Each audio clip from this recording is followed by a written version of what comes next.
பேசிக்கிட்டு குறைச்சியெல்லாம் இடம் போட முடியாது தெய்வமே. Never. We will not allow you. என்ன நீங்கள்லாம் ஸ்பெஷல் ஃபார் அஸ்.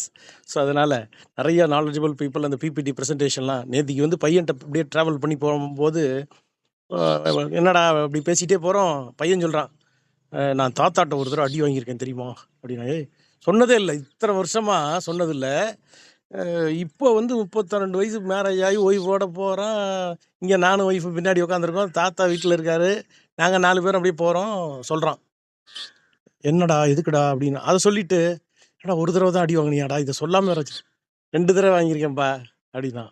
அதாவது அந்த குழந்தைங்க எதுக்காக அந்த உறவை வேல்யூபுளாக பார்க்குறாங்க, அடித்தது முக்கியமாக எதுக்காக அடித்தாங்கங்கிறத ரியலைஸ் பண்ணி இன்றைக்கி பேசும்போது நான் ஒரு கிழிஞ்ச நோட்டை கொண்டு போய் என்கிட்ட காசு இல்லை, கிழிஞ்ச நோட்டு ஒன்று கீழே கிடந்தது, எடுத்து ஜூஸ் வாங்குறதுக்காக 20 ரூபா நோட்டை கொடுத்தேன் அப்படின்னு சொல்லிட்டு அவன் சொல்லும்போது இருக்கக்கூடிய திங்கு, ஐயோ இந்த புள்ள வந்து நான் அப்போ வீட்டில் இல்லை, வெளியூர் போயிருந்திருக்கேன். நான் வந்து வெளியூரில் இருந்ததுனால இது விஷயமும் தெரிலன்னு வச்சுக்கோங்க. ஸோ அதே மாதிரி இன்னொரு தடவை எதுக்கிட்ட அடி வாங்கினேன்னா, நான் படியிலேருந்து கீழே விழுந்துட்டேன். விழுவும்போது ரத்தம் வருது மண்டையிலேருந்து. உன் நடிப்பெல்லாம் உங்கள் அப்பா அம்மாட்ட வச்சுக்கடா, உனக்கு ஹாஸ்பிட்டல் கூப்பிட்டு போகணும், இது பண்ணணும்னா அழுவாமல் இருந்தால் தான் கூப்பிட்டு போவேன்னு பலார்னு விட்டாரான். ஒழுங்காக இப்போ நான் உன்னை கூட்டிகிட்டு போகிறதே பெரிய விஷயம், அவர் ரிட்டையர் ஆகி உட்காந்துக்கிட்டு பார்க்குறாரு அப்படின்னா சில விஷயங்கள்